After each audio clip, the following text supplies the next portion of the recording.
How's it going, everybody? Welcome back to Elvis Junction Reviews. Today we're looking at an Athearn Roundhouse product. I know, Athearn Roundhouse. Isn't that kind of bottom of the barrel? Not as much as Bachmann or Walther's mainline locomotives. Today we are looking at an Athearn Roundhouse Southern Pacific AC44CW number 107. Now I chose this over Walther's mainline because this thing has one thing that Walther's mainline does not have. And that is grab irons, or the basics grab irons. So it's in this blister package here. Let's pull that shell off. We have some lovely, we have a plastic foam ring to keep the clamp of the clamshell from bending in on itself. And this big chunk of foam here, we're going to move off to the side. Oh yeah, I also forgot to mention, we have a pop-up diagram here, as well as some instructions on, and also the inside of the locomotive, and some instructions and warranties in this lovely piece of paper. Move that off to the side. Open up our clamshell, and there's our lovely, lovely AC44, all nice and safe. We have a piece of foam right here. Let's just pull that out. Move our car here. It's not a car. And let's move our clamshell out of the way. All right. So let's get in. Oop, there it is. There it is. Let's get into some history. The AC44CW was General Electric's first AC traction locomotive. Basically, it looks the same as a Dash 9 minus this bit right here. The only difference being AC traction motors, which gave this locomotive more tractive effort when starting on hills or just getting started in general pulling heavy trains. Now, these locomotives are extremely popular with every single railroad. In fact, every single railroad owns at least one. Some have been old Dash 9s have in fact been rebuilt into AC44 locomotives, but then have been redesignated. Our locomotive here, SP number 107, was built in April of 1995. And when the Union Pacific-Southern Pacific merger happened in 1996, this locomotive became UP6425. And it is still active, running today, but now in the UP flag scheme. But it still shows its SP pride. So, let's get into some details, starting with the front. Before we begin, let's get one thing abundantly clear. This locomotive is an Athearn Roundhouse product, which means it's going to be cheap, but it's still going to look nice. But where it goes with the cheapness, you're going to be lacking in detail. But regardless, this still has some detail, and we're still going to look at it regardless. So, this locomotive is DC function only. It does not have any DCC or sound in it.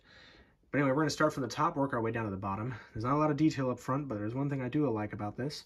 But anyway, so we have a molded in grab iron here just above the unlighted number boards. There are no windshield wipers, and there's actually nothing in the cab. We do have two sunshades on either side, and the nice thing is we do have grab irons. That's one of the things I like about Athearn Roundhouse. They literally put grab irons. Walther's mainline. No way. Why don't they do that? Please do it, Walther's mainline, and maybe I'd buy more of your locomotives from mainline instead of having to go for the proto line.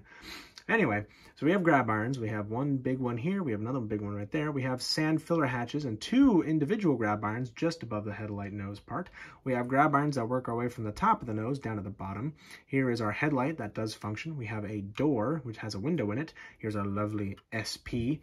And there is our non-functioning walkway light. I believe these are two hatches that you can open up, that would open up on the actual engine. Here is our anti-climber with a white sill stripe that would be more visible at night. We have our plastic chain in our walkway, which is rather small, which does very surprise me. We have non-operating pilot ditch lights. Now, on the actual prototype, the ditch lights are up here. This is just Athearn being lazy and just sticking with a single shell for all of their Roundhouse products. We have our large snow plow and our coupler right here. Oh, oops. Okay, so let's get into some rear detail. Alrighty, so we're looking at the back of the locomotive here. Starting at the top, we have our headlight here, as well as our sand filler hatch. We have grab irons that work from the top of the locomotive down to the bottom. Here is our safety rails here, and you can see our safety rails that extend to the length of the locomotive on either side. We have some EMU openings here. I do not know. I think these are actually the hose openings here for the actual EMU, the hoses here. We have a very strange looking snowplow here on the back of the locomotive. And we have our coupler here as well. And you can actually see the little compartment that the coupler is situated in. And there's an illegible plaque here that even I can't read, and a non-functioning walkway light here. Okay, so let's look at some side detail.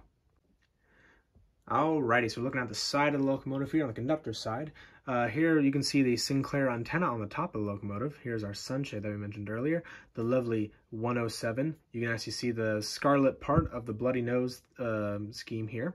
We have a big F for front of the locomotive, some paneling on either side. Here's a jack pad. Here are our lovely trucks. They have some detail. You can see the springs and the roller bearing end caps that do not roll. Here's our little brake thing here.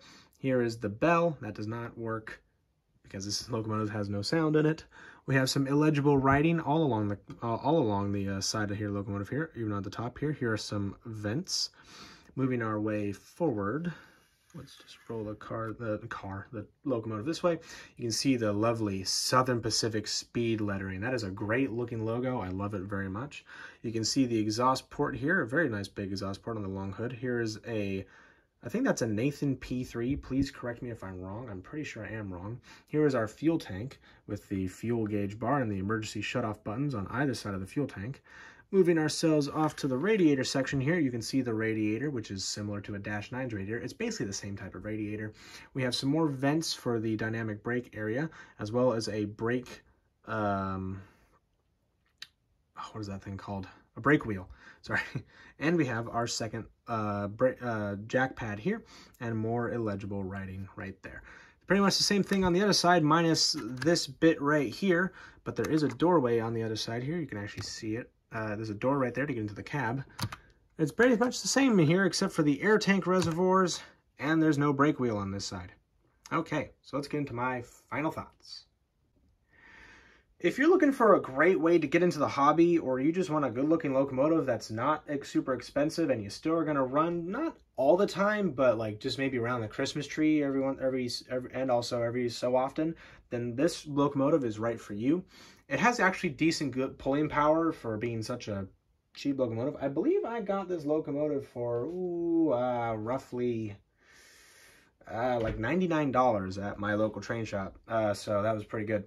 But anyway, like I said earlier, this thing has one thing that Walth's mainline does not have, and that's the grab irons. And I really appreciate that, because a locomotive without its grab irons just looks naked and it looks weird. But anyway, I still recommend getting a few of these if you are not really gonna be that super dedicated to the hobby and you don't want to throw a lot of money around on a locomotive. So I think these are really worth it. But anyway, if you enjoyed, please hit that like button. I'll subscribe if you have not, and hit the notification bell to know when I upload. I upload on Mondays and Fridays at 9 a.m. Pacific Standard Time, so please check in then. But anyway, thank you very much for watching, guys, and I'll see you in the next video. Bye for now.